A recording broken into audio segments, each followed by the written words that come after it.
Good afternoon, friends. Welcome to another Word of God. Average Folks in the Afterlife, number 20. Continuing on with Jürgen Zew's Vistas of Infinity, that most intriguing and interesting series of out-of-body explorations.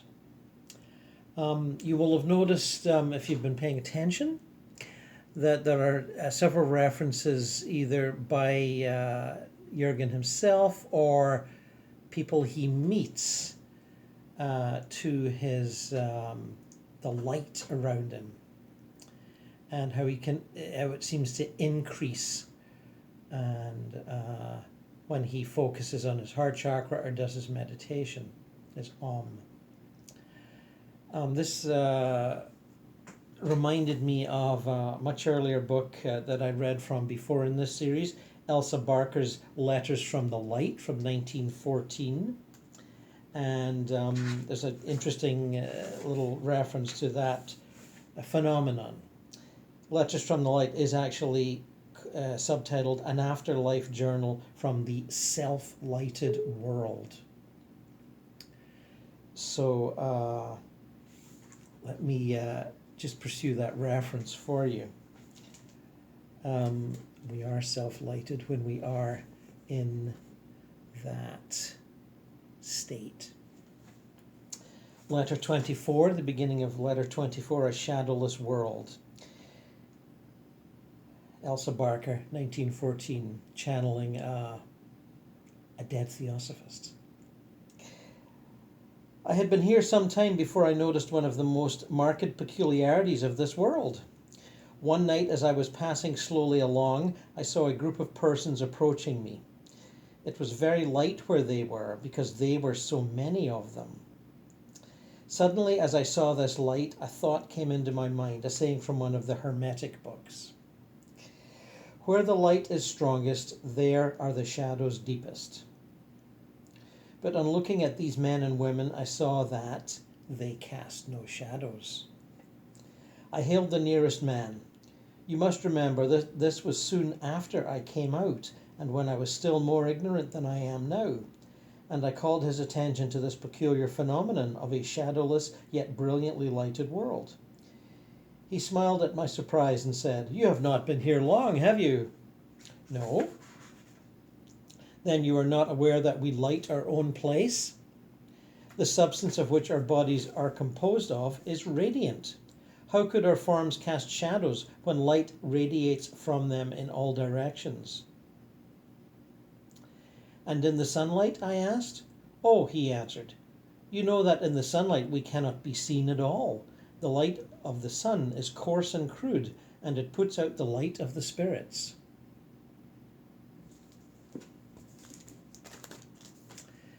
Well, moving right back to Jürgen Zew's Vistas of Infinity, let us continue.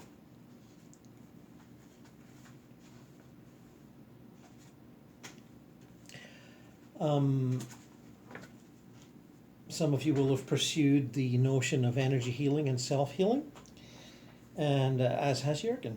And here's some interesting little anecdotes. August 2012. When we moved house a few years ago, I pulled a muscle in my groin lifting furniture. I was in a lot of pain and found it difficult to move without the pain taking my breath away. On the third day, in the early hours of the morning during meditation, I was able to leave my body and found myself seeing it from the outside, sitting there in my meditation chair with my head tilted slightly forward, seemingly asleep. On the left side of my groin, I saw a 6-inch black hole with dark particles gyrating randomly and chaotically around inside it. I immediately identified it as the trouble spot that had given me so much pain. Not being able to think of anything better to do, I used my out-of-body hands and gently pulled the hole shut, while at the same time sending positive energy into it. Gradually the hole closed and the dark energy dissipated, and soon the dark spot had disappeared completely.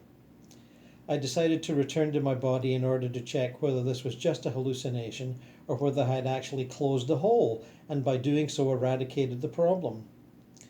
When I opened my physical eyes, the pain had completely gone. I got up, moved around, twisted my body. There was not a trace of any pain.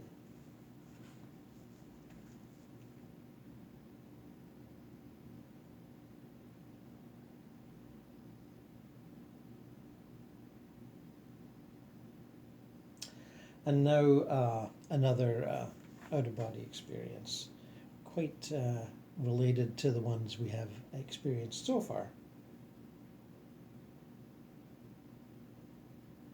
I decided to use the hover test to establish whether I was already detached from my body.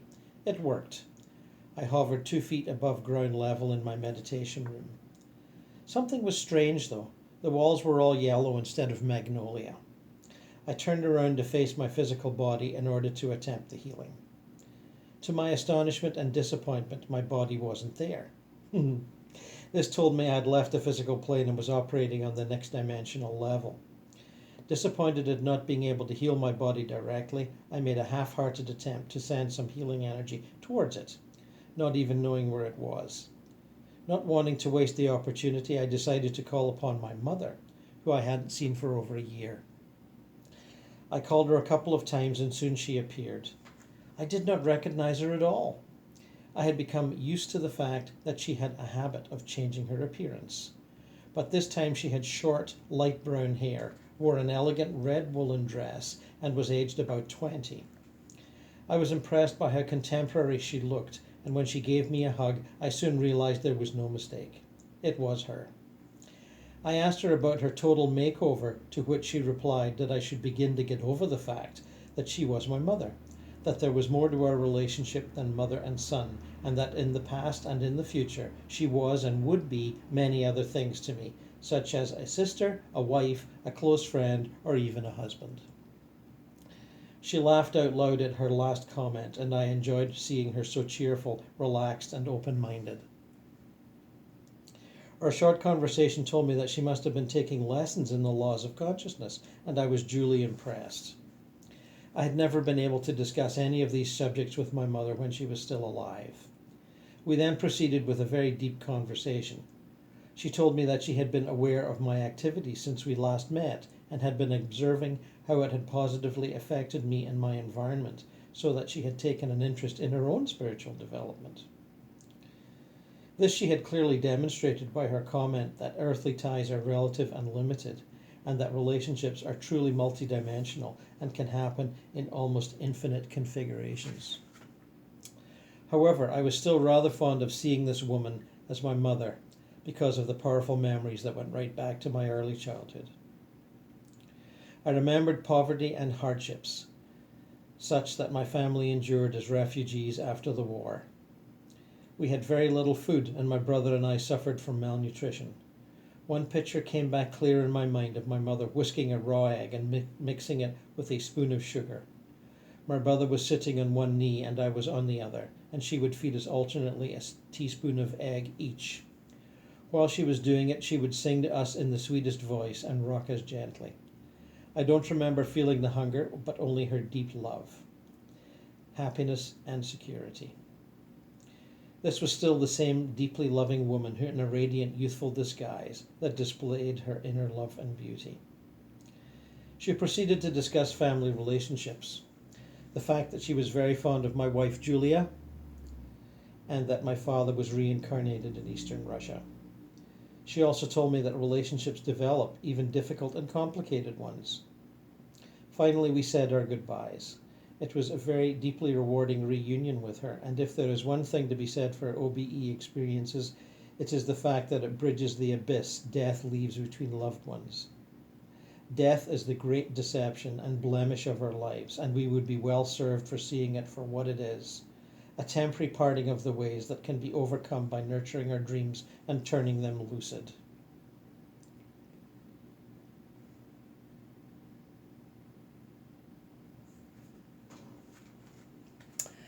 Some important points there. As you grieve your loved ones, remember that whatever your relationship with them in this incarnation, if the relationship seems deep as opposed to, superficial or casual.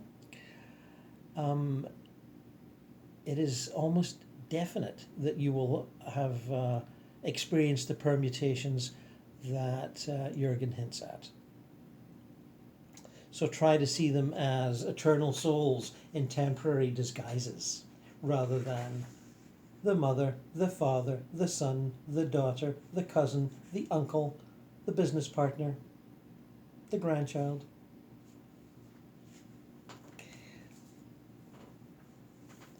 Now, several psychics, including myself, and out-of-body explorers have been intrigued by what happens to suicide bombers.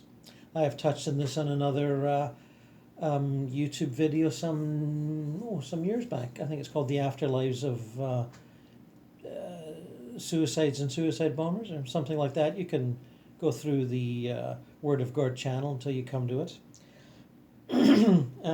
They don't like suicides, as I've made a point of writing of and mentioning many times. Not all suicides go to the religious destination that we think they might. They go to different places depending on how they view themselves and their actions. And the book Channeling Eric, My Life After Death by Eric Medhouse, which I will get to after Jürgen's book, makes that point very plainly and at length. They don't feel necessarily any more remorse for their actions than any other afterlife category. But it's a complex matter, and here's Jürgen's view of some of it. Ever since the 9/11 atrocities of the World Trade Center bombing, I've wondering what sort of afterlife the perpetrators of such monstrous crimes would earn for themselves. It is obvious to anyone that the most extreme fanatics, other than the most extreme fanatics, that the sufferings endured by the victims and their loved ones who are left behind will cause deep, perhaps lifelong trauma. It is inconceivable to imagine that some deity representing compassion, love, and truth could possibly endorse such barbarity. That is all true.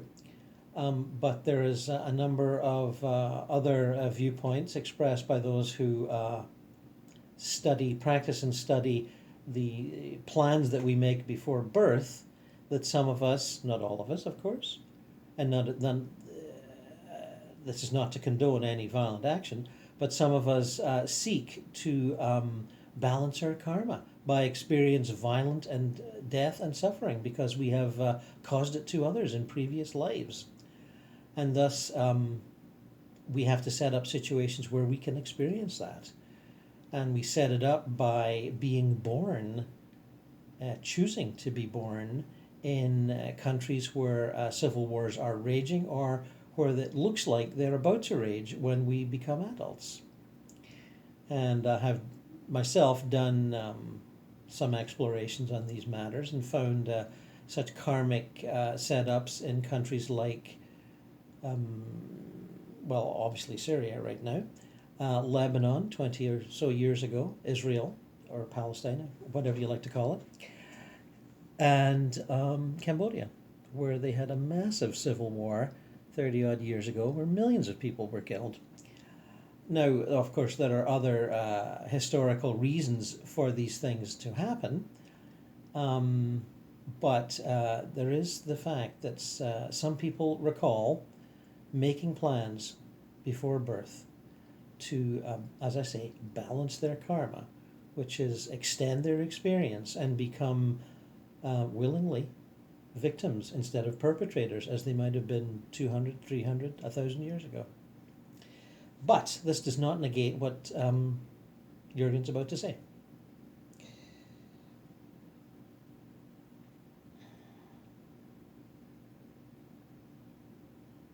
He's in an OBE state, and he continues after the introduction to say, I wasn't wrong, but what was to come rated as one of the most horrifying events I've ever witnessed during my long history of out-of-body travels, and the whole of my life a nightmare without parallel. The The concept of belief, suicide, murder, and reward had been lingering as an unresolved topic for a very long time in the back of my mind. What happens to those who blow themselves up and in the process murder and mutilate scores of other innocent men, women, and children, while at the same time believing with passion and conviction that they would be rewarded by God for their ill-conceived self-sacrifice? I wanted to know the afterlife fate of suicide bombers. This is not how it started off. When I was back in my obese state, my first intention was to transfer into a spiritual region, but then the old unanswered question came back into my mind. Though this thought transported me almost instantly to the edge of a region that looked like a dark 19th century industrial park with bleak buildings covering a vast area and large smokestacks. But this is not what it really was. I saw dark, billowing smoke rising from the ground into a black, menacing sky. As far as my eyes could see, I was faced with a place of menacing desolation. The ground was almost pitch black, with cracks appearing everywhere and porous, rough rock strewn over the wide area, as if spewed out by a volcano and then cooled down into black ice. Isn't that vivid? I love the vividness of his descriptions. The sky was covered by billowing clouds formed by the smoke rising from the earth, occasionally lit up by sharp, angry flashes of lightning, releasing ear-shattering thunder, which made the ground tremble. If I had been asked by a film producer to create a scene to depict the end of the world, I would have to come here for inspiration. This was an epic Hollywood version of Dante's Inferno. Now I see it's getting quite dark, so let me put on the light here.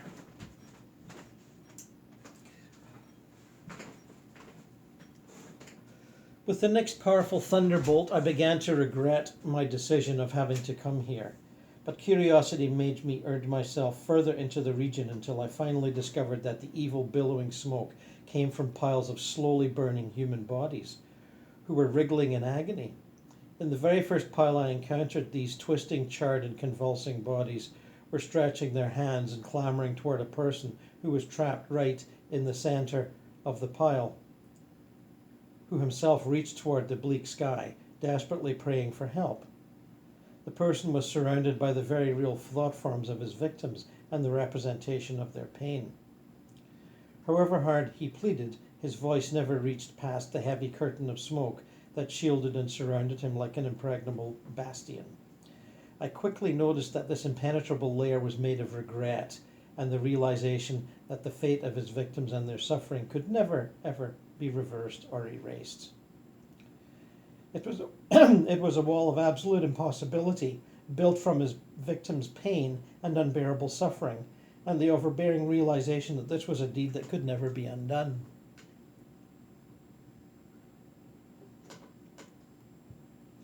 This was not the only unpleasant thing that wafted toward me. There was also a smell which became stronger and more repugnant as I entered this graveyard of human misery. All this seemed to stretch for miles, and I was astonished by the vast number of human debris occupying this field. Occasionally I saw dark, sinister figures darting across who were not part of these piles, trying in vain to pull their lamenting comrades from heaps of smouldering body parts. They were as dark as their surroundings that they came from, their faces covered. Some were brandishing guns, and when they saw me, they glared angrily in my direction. Some yelled and took potshots at me, but their bullets fell limply to the ground after traveling only a couple of feet. Despite the horror surrounding me, I was rooted in a placid stillness, knowing that no harm could come to me. Then I reached an area where I heard calls to prayer, but it was carried by a sad and lamenting note, unrecognizably distorted. I then noticed that it came from people who had lost their faith, some cursing their God for not keeping his part of the bargain. Others defiantly and unrepentantly proclaimed their fanatical belief by yelling it at an unseen enemy who was barring their way into paradise. Above all, a black, impenetrable sky responded with red flashes of lightning and roaring thunder. Then out of the gloom I saw a man approaching me. He did not look out of place in the sinister region. He wore what had once been a white gown, but was now dirted by the ashes. I could see in his face that he was a kind man and devoted to his faith. As he approached me, his hands reached out. He told me how glad he was that somebody else had finally come to help in answer to his prayer, and he praised God for showing such mercy. He explained to me that he was a helper and faced the awesome task to sort out this mess and rescue some of these poor, misguided young people. He lamented that there were very few people brave enough to enter here and to assist him in his insurmountable task.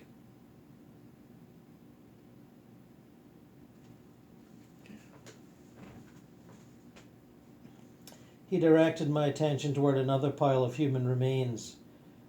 I could see severed arms and legs, heads with their jaws missing, and blood and burned cadavers everywhere. The acrid stench of burned human flesh was everywhere. Right in the middle of the pile was a man wriggling, trying to free himself from the mess, but however hard he tried, he sank back into the pile without the possibility of escape.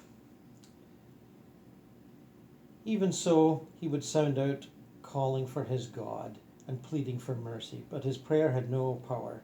Instead, every time he uttered the name of his Lord, he was confronted with the truth of his deed and how it was in opposition to what his religion had decreed.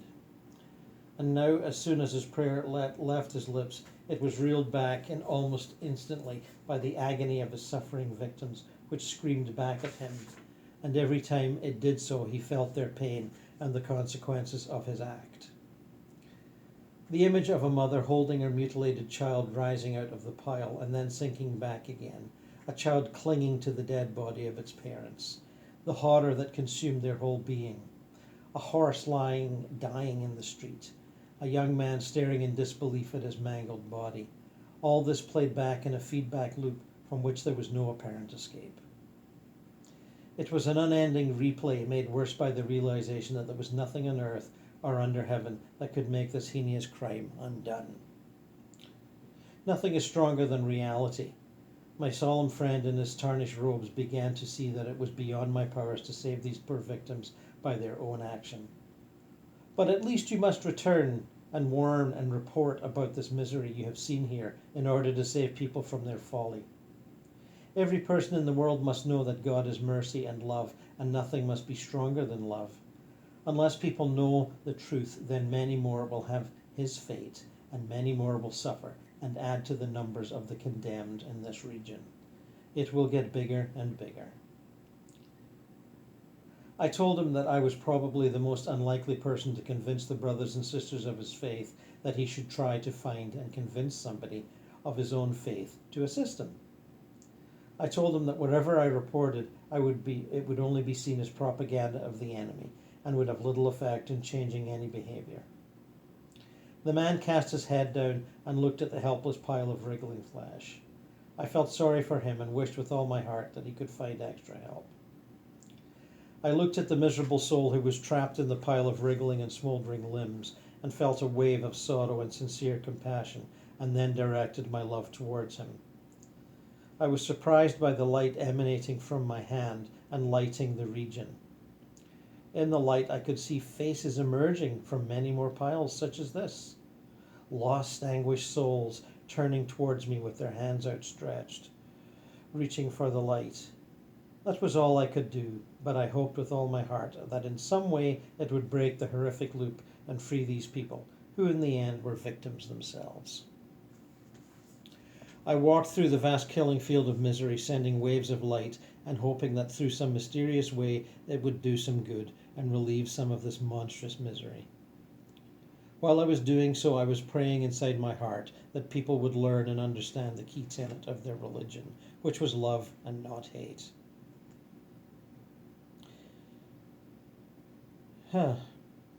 After death, we no longer have the filters of our physical brains. Consciousness becomes like an open book. The moment we recall any of our entangled actions, it triggers a deluge of information that will flood our conscious awareness and create our world. We are inevitably exposed to the complete network of entanglement we have created.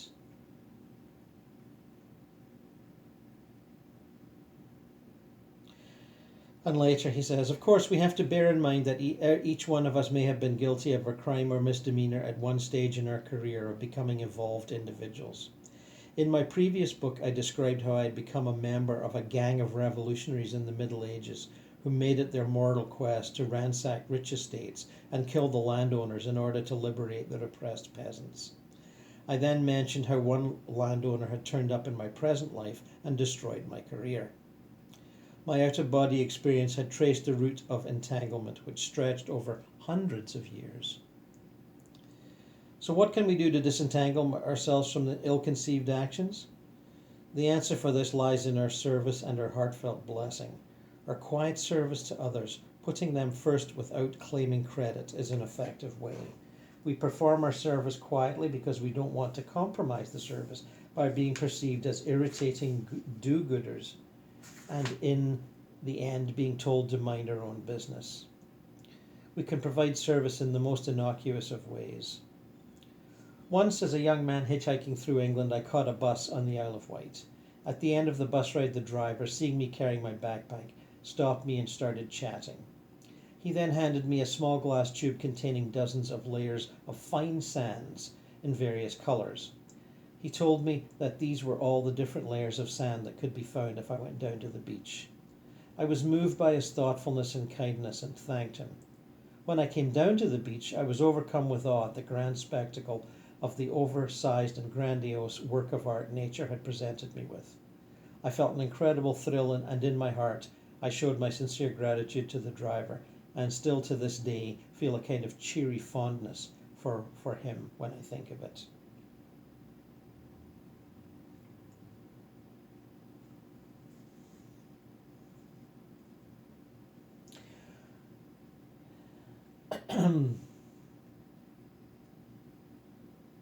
One thing we have to remember when contemplating the consequences of psychological and spiritual entanglement over the centuries is that at the root of everything lies a universal force that can only be described as infinite grace, in the face of which even the most gruesome incursions on earth, in the universe, and other levels of non-physical reality are little more than a projection of drama, an illusion, a movie played out against the multidimensional screen of consciousness. They are part of a much greater play, which we can only see from the higher viewpoints. Indeed,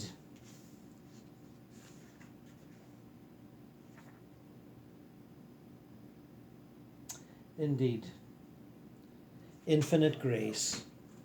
May we all benefit from its gifts. So, that's the end of today's reading, number 20, I believe, in the Average Folks in the Afterlife series. And I think that's perhaps enough for today. Leave you all pondering the sad fate of those and reminding you that that's not the eternal fate. There is no eternal hell of any kind. Once people work through the energy of their regret, remorse, guilt, suffering, and all these things do have a finite amount of energy. Just like a war has a finite amount of energy. It ends when the combatants go, oh, I've had enough. Basically, like two guys fighting in the street. It's the same principle of energy and entropy. That's my observation anyway. But we will certainly be continuing with Jürgen's book, as it is filled with fascinating experiences and spiritual enlightenment. And until then, I bid you all farewell.